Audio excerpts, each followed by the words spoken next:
यो टुलबारको टीमा क्लिक गरेर क्रिएट गरेको टेक्स्टलाई चाहिँ हामीले प्याराग्राफ प्यानलबाट चाहिँ सानो ठुलो सबै थोक फन्ट चेन्ज गर्न मिल्छ भनेर हामीले सिकेको थियौँ है। जस्तै यहाँदेखि तपाईँले सबै थोक क्यापिटल पनि पार्न मिल्छ, वा तपाईँले यो अर्को टीमा प्रेस गरेर यसलाई अर्को स्टाइलमा पार्न पनि मिल्छ। यो सबै कुराहरू हामीले अगाडिको भिडियोमा गरेको थियौँ र मैले के पनि भनेको थिएँ भने अर्को भिडियोमा चाहिँ म तपाईँलाई टेक्स्ट चाहिँ पाथमा क्रिएट गर्न सिकाउँछु भनेको थिएँ।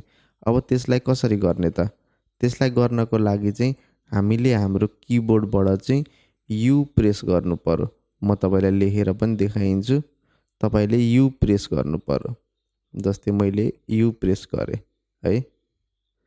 अब यु प्रेस गरिसके पछाडि चाहिँ तपाईँले के याद गर्नु पर्यो भने म यो भाग जुम गरेर देखाइदिन्छु। जस्तै अहिले यहाँ रेक्टेङ्गल क्रिएट भएको छ, यो ठाउँमा चाहिँ तपाईँको सर्कल क्रिएट हुनु पर्यो, इलिप्स क्रिएट हुनु पर्यो। त्यो चाहिँ कसरी क्रिएट हुन्छ त? त्यसको लागि चाहिँ हामीले सिफ्ट प्लस यु प्रेस गर्नुपर्छ। जस्तै अघि हामीले यु प्रेस गर्दाखेरि यहाँनिर गयो। अब हामीले सिफ्ट यु, जस्तै म यहाँ प्रेस गर्छु है त। जस्तै हेर्नुहोस् त अहिले इलिप्स सर्कलमा भयो। यदि तपाईँले सर्टकटै बिर्सिनु भयो, सर्टकट त हो तपाईँको सिफ्ट प्लस यु। एकचोटि म लेखिदिइहालेँ, सिफ्ट प्लस यु। यदि तपाईँले सर्टकटै बिर्सिनु भयो भने पनि तपाईँले के गर्न सक्नुभयो भने यो टेक्स्टभन्दा जस्ट अलिकति मुनि एउटा एरोको आइकन छ, त्यसकै ठ्याक्क मुनि चाहिँ यहाँ सेपहरूको कलेक्सन छ। तपाईँले यहाँनिर क्लिक गरेर चाहिँ यहाँबाट म्यानुअली आफैले पनि सेप सेलेक्ट गर्न सक्नुभयो, वा तपाईँले सर्टकट युज गरेर यु र अर्को भनेको सिफ्ट यु त्यो गरेर पनि यहाँ सर्कल जस एज अ होल तपाईँको उद्देश्य चाहिँ यहाँ चाहिँ सर्कल क्रिएट हुनु पर्यो। अब यो सर्कल क्रिएट भइसके पछाडि अर्को हामीले याद गर्नुपर्ने कुरा भनेको जुन यो होम स्क्रिन छ यसकै साइडमा तपाईँले हेर्न सक्नुहुन्छ। यहाँनिर जस्तै सेप भएको छ, यसलाई चाहिँ हामीले चेन्ज गरेर चाहिँ पाथमा लानुपर्छ। यो चाहिँ तपाईँले याद गर्नु पर्यो। कसरी? जस्तै हामीले इलिप्स क्रिएट गऱ्यौँ, त्यस पछाडि टपमा हेर्छौँ, यदि त्यहाँनिर सेपमा क्लिक भएको छ भने चाहिँ हामीले त्यसलाई पाथमा लान्छौँ। अब मैले जस्तै मेरो यो प्रोजेक्टमा चाहिँ एउटा सर्कल ड्र गरेँ।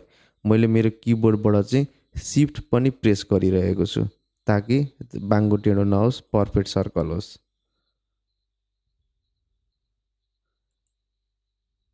अब चाहिँ जस्तै यसरी चाहिँ एउटा सानो लाइन क्रिएट भयो। अब हामीले अगाडिको भिडियोहरूमा के सिकेको थियौँ?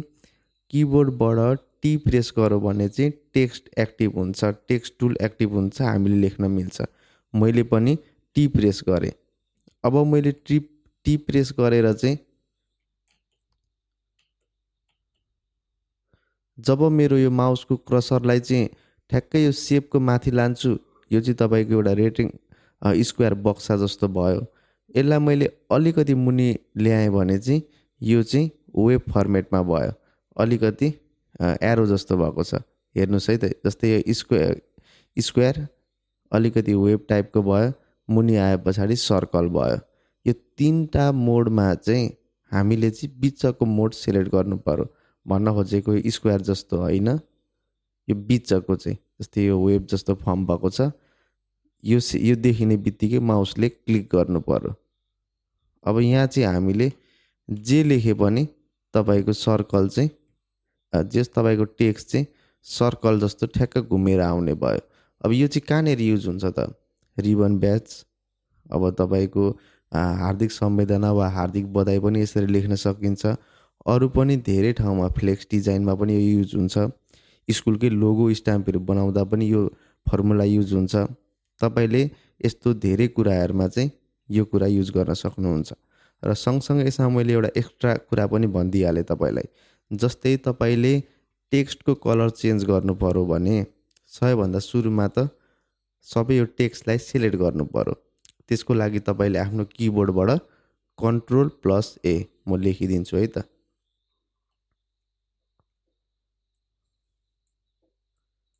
CTRL Ctrl+A।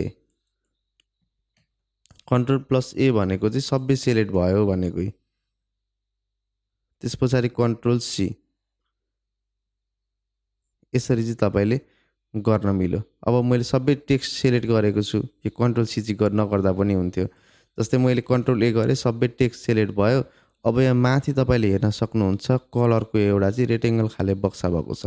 यसलाई चाहिँ कलर पिकर भनिन्छ। कलर पिकर अर्थात् कलर तान्ने ठाउँ। यो चाहिँ तपाईँको टेक्स्टमा, सेपमा धेरै ठाउँमा आउँछ। जस्तै मैले यहाँ क्लिक गरेँ भने यहाँ चाहिँ अब कलर रोज्ने अप्सनहरू आयो।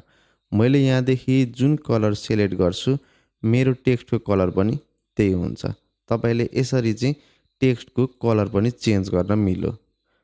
अब यदि तपाईँले जस्तै यो माथिको कलर पिकर देख्नु नै भएन भने पनि हामीले अगाडिबाट चाहिँ तपाईँको प्याराग्राफ प्यानललाई चाहिँ ल्याउन सिकेको थियौँ। जस्तै मैले यो टेक्स्टलाई सेलेक्ट गरेको छु, मैले मेरो प्याराग्राफ प्यानललाई ओपन गरेँ।